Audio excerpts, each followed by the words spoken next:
Welcome back, everybody. My name is Max Tim, and of course, as always, we have with us, who do we have with us? Shayna Weber. Hello, everybody. I'm asking the person who's with us, who do we have with us? Me? Who, me? Me?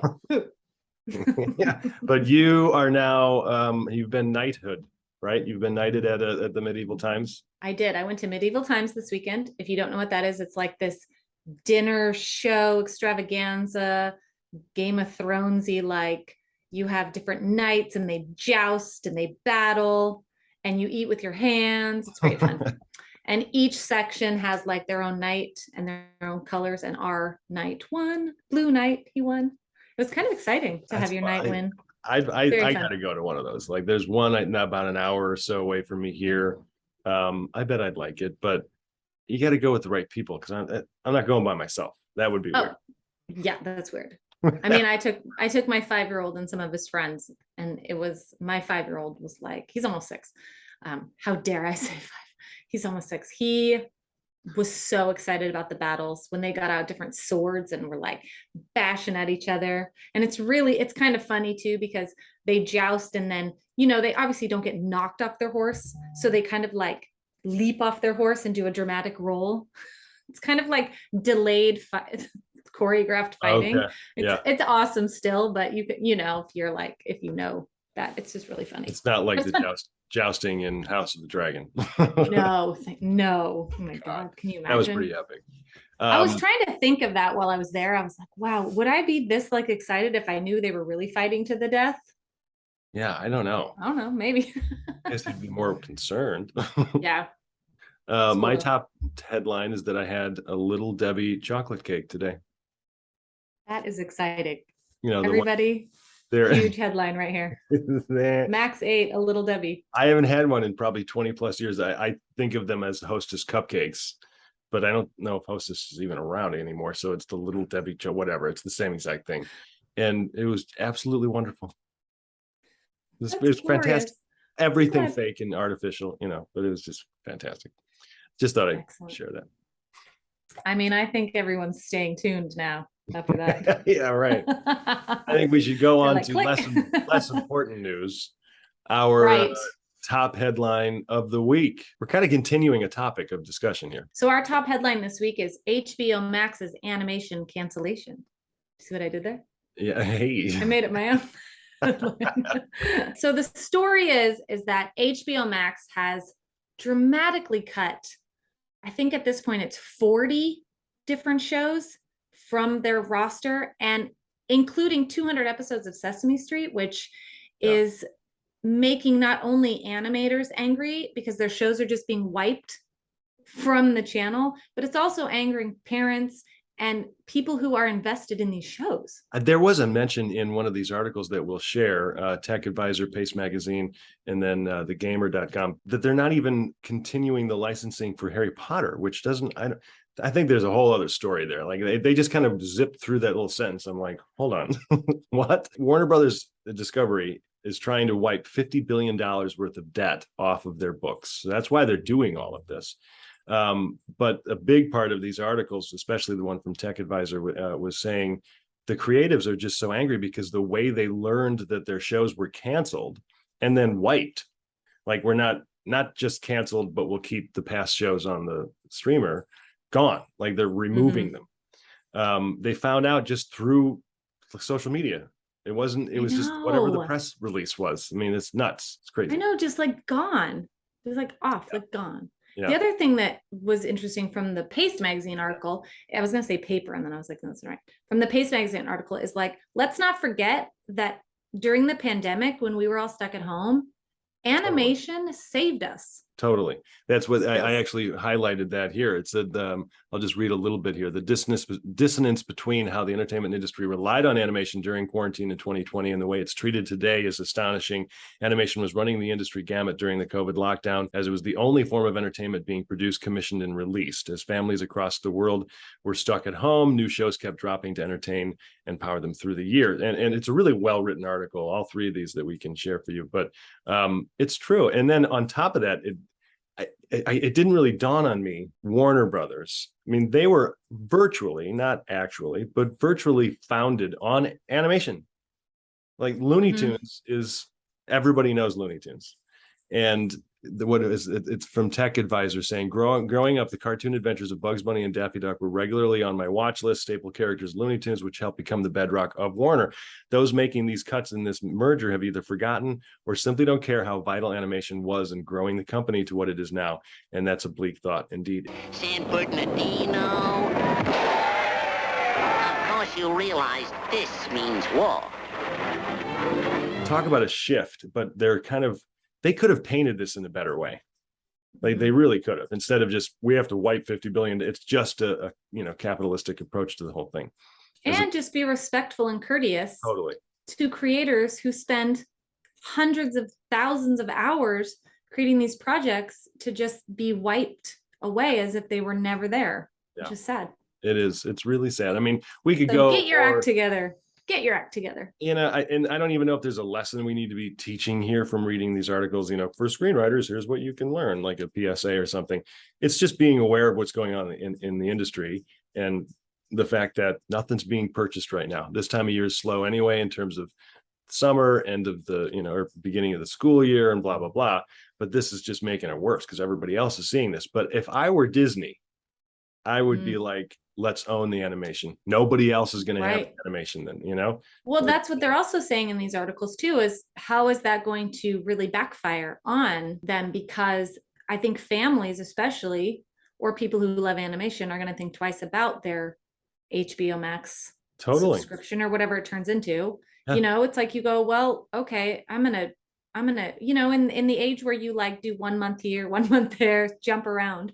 Are you going to continue? It's a big deal. We keep talking about this Warner Brothers and Discovery merger, HBO Max obviously falling within that, because it's a huge deal. The whole industry is just kind of swaying, from the waves of all of this. So we'll keep keep tabs, keep trabs and tabs. Crabs. We'll keep crabs. Oh God, whatever. Let's keep that. I don't care. Let's move on to this week in ISA Insider. So we have one article we're going to highlight. A big picture article for you to think about and maybe use as a tool of what not to do and how to talk about screenwriting. So this is an article from Corey Mandel, and it's, do you need to outline? So basically the article is about, Corey was at an event. He was on a panel, and someone in the audience raised their hand and asked, to be a writer, do you need to outline? And all the members on the panel emphatically said yes. And they almost then started making fun of anyone who doesn't outline. And this article is Corey's way of saying, I should have stood up and said, no, you are not correct. There is no absolute way to write. And if you don't want to outline, then don't outline. It's just a different process. Yeah. So it was just interesting because, even on Twitter or anything else where it's screenwriting and everyone's talking about rules and all these rules, and do you have to follow the rules? Do you not follow the rules? What's the best way to write? What's the only way to write? And this is one of those things, is like, it depends. Yeah. I don't write with an outline sometimes, but guess what? I'm writing something now, and we absolutely have to outline because we have a deadline. And if we don't outline, we are going to be fluttering around. If you have no deadline and you don't want to outline and you want to see what happens, do that. Yeah, I think this is a good example of the type of article that is on ISA Insider. It's a really short, quick read. It's just nice little insights. It's nothing, educationally heavy or thorough, but it does make you think, do I need to outline? And I think that's the best way to ask the question, do I need to? And you'll find out pretty quick just by looking at old scripts or scripts that haven't gone anywhere, or maybe you have actually found success and you've figured out what your process is. I think at the very least, and I agree with Corey, is that there are no absolutes in a creative process. I think the only absolute is that you need to figure out what your process is, whatever that process might be. I preach outlining because I've seen how much it can help a writer in their process. Not everybody takes to the outline exactly the same way. And what does an outline mean? Outlining could just be brainstorming, scene listing, what types of moments might happen. That you could argue is outlining, and I would personally say, if you don't do any form of that, even just brainstorming, and you just open up Final Draft and try to figure it out as you go, yes, even that you can do. You might be wasting a lot longer. Totally. Yeah. Yeah. So there's just, you got to figure out your own process. So I agree with Corey that there are no absolutes. You got to figure it out on your own. TV writers, they do outline, like that's the whole process, because Yeah. then you take your outline and you go write your script. I think it just depends. And Yeah. you can always change your process. You could outline and then dive into it, and then it can all change. You could outline your first act and try to nail that down. You could do just your main beats. You could, there's lots of different outlines you can do. So Yeah. you got to find out what works for you. Totally. Yeah. Yep. So thank you to Corey Mandel for posting that on the ISA Insider. But let's move on to ISA events. We've got one in particular that you want to mention. We are launching our next pitch challenge. It is launching this week. You can find information on the ISA website under contests. It will scroll down, say pitch challenge. So what you need to do to enter the pitch challenge, this is for 90-second pitches. If you go a tiny bit over, that's fine, but do not send in a 3, 4, 5, 6 minute pitch, because you won't make it. Yeah. Other things to do. This is what we need. You need to upload it on Vimeo or YouTube with no password. If you put a password on it, we can't watch it. Don't put a sizzle up there. Don't put a short film. Don't put you just rambling on in the seat of your car.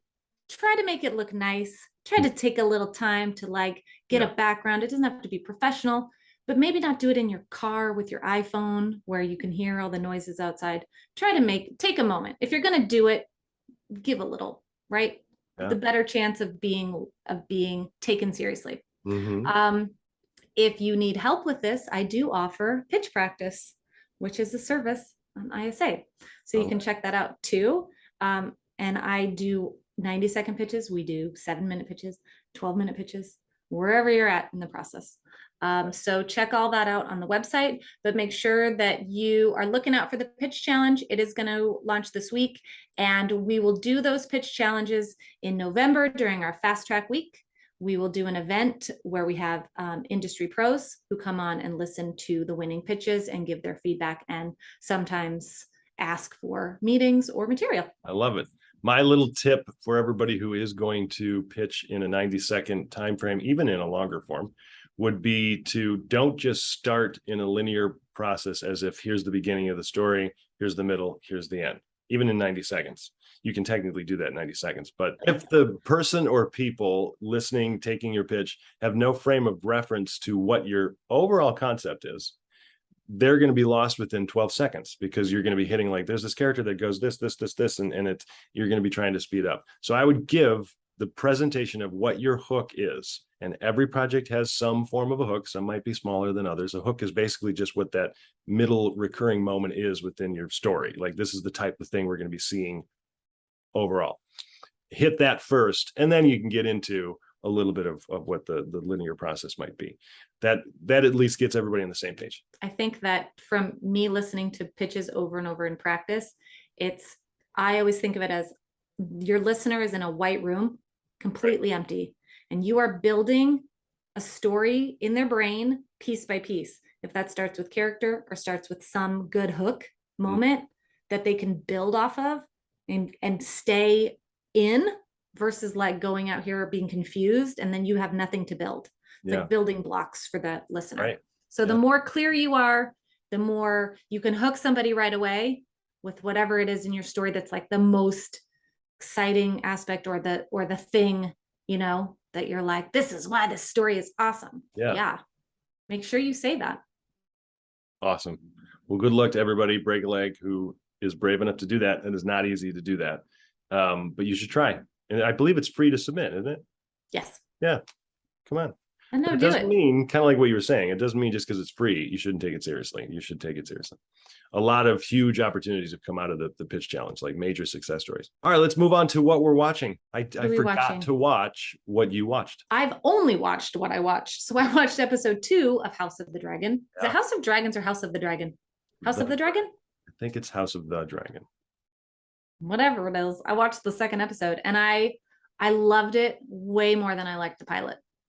Okay. I thought it really got the essence of the drama between the different characters, and it felt it had that Game of Thrones energy. and it was so like female forward. I just felt Okay. like it was, I was really getting into it. They had dragons in it. It was like cool. And yeah. And they added the intro, and it's kind of like the original Game of Thrones, but it's different. And there's like blood running through, but they use the music. So by the end of the second episode, I was all in. I'm like, yep, I'm going to be watching this now. That's so good to I was hear. happy. That's good to hear. I enjoyed the pilot, but it was also kind of like, And the wigs are better. I don't know if I got used to it or if they Okay. improved on the hair, but I wasn't so like, Okay. that's that blonde wig. I was like into it more. Oh God. Well, that's good to hear. I watched Nope. I was relatively unexcited by it. Interesting. I didn't dislike it. Some people are like, worst movie ever, but I didn't think it was better than Get Out. Not even close. It was enjoyable. I will say I was extremely impressed by the visuals and the sound and the photography. Yeah. It's probably the best movie UFO footage I've seen. That was awesome. Right. The story itself, the characters, I was like, all right, I was really trying to read between the lines. I was trying to understand what was happening from a metaphorical, thematic level. And I get it, but I just wasn't all that excited. See, I think Get Out is better screenplay. I think cinematically, Nope was amazing. Yeah, I agree with So that. I feel like they're different. For me, they're different. And I don't think I compare the two just because I feel like they're like different. I don't know, it's like different experimentally for Jordan Peele and team. Yeah, for sure. Yeah. Yeah. It's hard to make a movie, man. And it looked really Oh my gosh. good. Yeah, it was cool. The acting was good. So, I mean, overall, it was like, well, I'm glad I watched it. It's not like I felt like I wasted my time, but Well, maybe you'll watch it again and like it better. yeah, maybe. Yeah. But I loved it. If you don't remember me saying this, I love Nope. I know. think it's That's amazing. why coming on here, I was like, oh, God. Well, yeah. And also I saw it like right at the beginning and I didn't have anyone saying to me, oh, it's amazing or anything like that. Like usually when I go into a movie and I've had all these expectations, I'm like, because I've built it up so much. So maybe that can be part of it too. That might have been a little bit of it. Yeah. Sorry, I hyped it up too much. I've started For All Mankind on Apple TV Plus. Really cool show. They do something interesting with the show. I think I'm like 6 episodes in. Maybe this is giving some spoilers away, but nothing specific. They aren't creating. Here's a good example. Do you watch like those house improvement shows, like the renovation shows? They have to, like, before they go to commercial, present some kind of, oh no, a major problem just happened. They go to the commercial, you come back and realize it's not that big of a deal. Right. They don't do any of that well, I shouldn't say any, but very rarely. I'm waiting for something horrible to happen and then they succeed. And I'm like, yeah, that's kind of cool. Okay. I'm happy to see that you're not relying on just horrible death and carnage to keep me interested. It's just an ongoing, like, wow, because it's an alternate history story about how the Russians landed on the moon before in America. And it's cool. If you like an interesting, like, pseudo historical drama, it's really good. But of course, I've also continued Resident Alien, and I couldn't say enough about that show. I absolutely love it. But yeah, our Twitter question from my favorite Twitter handle of all time. Yeah, when I wrote this out, I was like, from Disco Tits at Carly. It's a great general question for screenwriting on Twitter, and it's, what do you put in the subject line of your query email? Oh man, it really that's the question of the ages, people. It is. It's such a good question because I don't know if there's anything that's perfect. I think I'll tell you what's perfect. Okay. Having a referral. Yes. That's what if you have a referral, you say referred by blah, blah, blah. Yeah. That's your subject line. Totally agree. Yeah. If it's a cold outreach, oh boy. I've dealt with this. You gotta it's doing this. You're like, am I punchy? Am I trying to get your attention? Yeah. Or am I trying to be really professional? It's hard. I go for the punchy. Oh, you do go for the punchy? Yes. Okay. Yes. Like what? Can you remember an example? So my partner and I sent, yes. Okay. So she actually put this in the subject line. I'm not going to take credit for it, but it was awesome. She was listening to a podcast and this was a cold email and she reached out to somebody And literally in the subject line, they were talking in the podcast about a project that she was doing. And it was some, let's say, Daniel Radcliffe's beep. And they were talking about this project of this script that she really liked with that title. And so Clarissa put that in the subject line because it's like, oh, when do you, you know, and what it showed is that she had some personal information, like she's invested and reached out for a purpose. It wasn't one of those emails that you're doing to 50 people. It was very personal and specific to this one person, and it got a reply. Okay. All right. Yeah, I think if you have something that you think is going to get the person's interest, but not in a salesy way, just because, I mean, we all get so many emails every day. You're just looking at the subject line titles. What is this? What is this? Well, you know, and then I've in the past tried, like in the book world, it's professional. You lean to the professional side of it. If you're trying to query agents or publishers, Daniel Radcliffe's it's not gonna fly. But it's actually very formatted, like query : my book title, author name. Like they tell you, you have to put that in there because they're going to be receiving more queries than, you know, some managers in on the film and TV side. So I would, if I were everybody watching and listening, I would try to find a middle ground at first to test it out. Because Shayna and her writing partner have been doing this for a long time, and you have a feel for it, and you understood why you were making that choice, as opposed to just throwing, you know. Yeah, I would never do that to somebody else. I would never query like some CIA agent with a-hole written in the subject. That's a huge point too. Like, who are you querying? Yeah. But this was a producer who had a great sense of humor. And likes to do weird and wild projects. So we felt like that was appropriate. I think if you can do your research about the person, if you can find a nugget of information about them and you can use that in your subject line, I think it will set you apart from the other people that are querying also. If you do a super generic one, they may just ... delete. You know what I mean? Yeah. So I don't know, be creative, be smart. Find something interesting about the person, try to make it personal. Even if you keep your subject line professional, find out something that you like about that person that you're querying and put it in the beginning of your letter. Don't just do a form letter. Try to do a little work. Good Twitter question from Disco Tits. That's, oh God. Let's go on to our good news of the week, our final segment here, and this is happy news. All right, well, there's sad news for me that Def Leppard played yesterday on Saturday in Los Angeles, and I didn't get to go. And now let's go to the happy news. Okay, this is great happy news, and it was kind of buried in an article, but Saturday, September 3rd is National Cinema Day. This Saturday. I didn't even know that existed. I think it's brand new.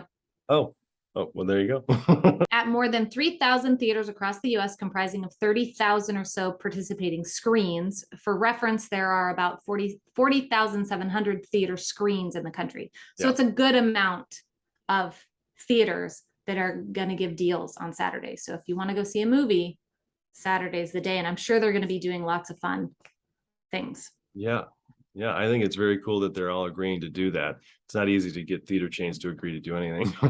But after this summer's record-breaking return to cinemas, we wanted to do something to celebrate moviegoing, and that's from Cinema Foundation President Jackie Brenneman. So I think that's good, happy news. If you are a moviegoer, get out this weekend. We've got a holiday weekend coming up in the States, so, you know, go do something. I haven't been to a movie theater in 4 years, probably. Oh, I also did see a movie this weekend. I saw Super Pets. You did see, so okay. It looked like it was probably it's cute. The Rock and Kevin Hart, I mean, together they're great. It was cute. It was very funny. Well, that's the news for the week, everybody. That is it. Too bad Shayna couldn't have gone to see Def Leppard, but I'm sure you have some CDs or MP3s you can listen to. I know. I'll be fine. So anyway, that is it for everybody. For everybody. That's it for everybody. That is it for everybody. We're over.